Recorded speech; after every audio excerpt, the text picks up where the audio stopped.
नमस्कार, इन खबर में आपका स्वागत है। मोदी सरकार जान लेके ही मानेगी क्या? ये मैं नहीं कह रहा हूँ, इस सड़कों पे नज़ारा है। आप सड़क पे निकल जाइए, कहीं बाइक वाले रुके होंगे, कहीं गाड़ी वाले रुके होंगे, ट्रैफिक कर्मियों से उलझ रहे होंगे और यही बात कह रहे होंगे। बेशक जान ना जाए, लेकिन सांसें तो फूल ही गई है। जब से नया MV एक्ट यानी मोटर व्हीकल एक्ट लागू हुआ है 1 सितंबर से, तब से सड़कों का नज़ारा ये है कि सड़कें खाली होने लगी हैं, भीड़ भाड़ कम रहने लगी है। लोग अपनी गाड़ी बाइक लेकर के निकलने में डरने लगे हैं। PUC सर्टिफिकेट लेने के लिए आधा किलोमीटर 1 किलोमीटर की लाइन लगी है।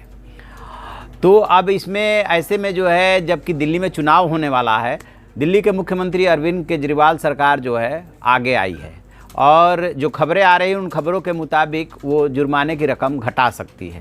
तो क्या हो सकता है, कैसे घटा सकती है? क्या कानून तो बनाया है केंद्र सरकार ने।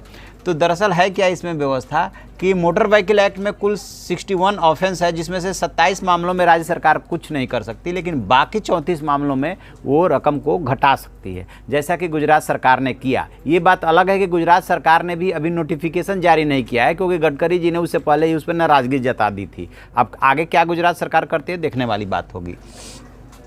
और क्या क्या केजरीवाल सरकार कर सकती है? तो केजरीवाल सरकार ने सबसे पहले ये किया है कि जो दिल्ली में कुल 941 प्रदूषण जांच केंद्र है, उनका समय जो है वो बढ़ा दिया है। सुबह 7 बजे से लेकर के और 10 बजे तक कर दिया गया। इससे लोगों को काफ़ी राहत मिलेगी।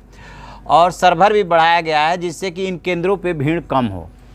और जो इनके दिल्ली के परिवहन मंत्री है कैलाश गहलोत, वो कह रहे हैं कि पहले क्या होता था कि अभी तक कि वाहन प्रदूषण की जांच कराने में लोगों को 6 से 7 घंटे लग जा रहे हैं। अब अंदाज़ा लगाइए कितनी बड़ी लंबी लाइन लग रही है और उसकी वजह से लोग काफ़ी परेशान हैं। पहले 1 घंटे में कुल 3200 PUC की क्षमता थी, जिसे अब बढ़ा करके 6000 कर दिया है। सर्वर की कैपेसिटी उधर बढ़ा दी और इस तरह से जो पहले कुल 15,000 PUC बनते थे दिन भर में दिल्ली में, वो अब उसकी संख्या बढ़कर के 45 हो गई है। तो जब 3 गुनी हो जाएगी तो लाइन तो लगेगी ही लगेगी। तो इसके लिए एक तो टाइम बढ़ा दिया गया, सर्वर की कैपेसिटी बढ़ा दी गई, तो उससे जो है काफ़ी राहत मिली। और जो है नए PUC सेंटर बनाने के लिए जो है आवेदन मंगवाए हैं इन्होंने।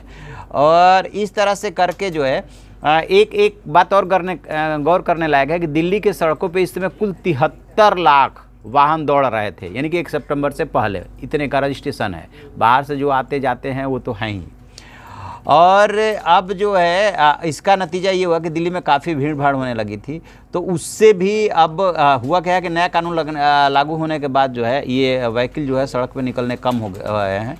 तो ये कुछ दिल्ली सरकार जो है कदम उठाने जा रही है कि 10 दिन में जो है 941 सेंटरों का समय सुबह 7 से लेकर 10 बजे तक कर दिया गया है। और ये और देख रहे हैं कि और क्या क्या करें ताकि लोगों को राहत मिले। और DTC टर्मिनल में जो बसों की चेकिंग जहां होती है, वहां भी सुबह 11 बजे से शाम 7 बजे तक की सुविधा दी गई PUC बनवाने के लिए।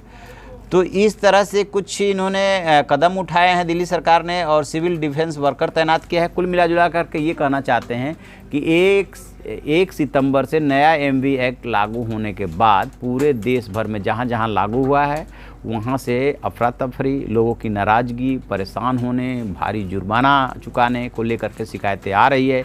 इसलिए कुछ राज्यों ने हाथ खड़े कर दिए हैं। दिल्ली में चूँकि चुनाव है तो केजरीवाल सरकार कह रही है कि हम इसे पूरी तरह से लागू नहीं करेंगे। अभी विचार कर रहे हैं कि कैसे जो है जो 34 मामलों में हमें कितना लोगों को राहत दे पाते हैं, और प्लस जो ये लंबी लंबी लाइनें PUC बनवाने के लिए लग रही हैं उसको कैसे कम किया जाए, इसके लिए उन्होंने कई कदम उठाए हैं। तो भाई इसके लिए तो केजरीवाल सरकार की तारीफ़ करनी चाहिए, क्योंकि यदि उनको बहुत जल्दी लोगों की आवाज़ उनके कानों तक पहुँच गई और उनके परिवहन मंत्री कह रहे हैं कि हम भीड़ को कम करने के लिए ये कदम उठाने जा रहे हैं, अच्छी बात है। अब देखते हैं कितना जल्दी कैसे लागू करते हैं। जो भी इससे रिलेटेड और अपडेट मिलेगा हम आपको अपडेट कराएंगे। आप देखते रहिए हमारा डिजिटल चैनल इन खबर। Thank you. इन खबर चैनल को सब्सक्राइब करें और बेल आइकन दबाना ना भूलें।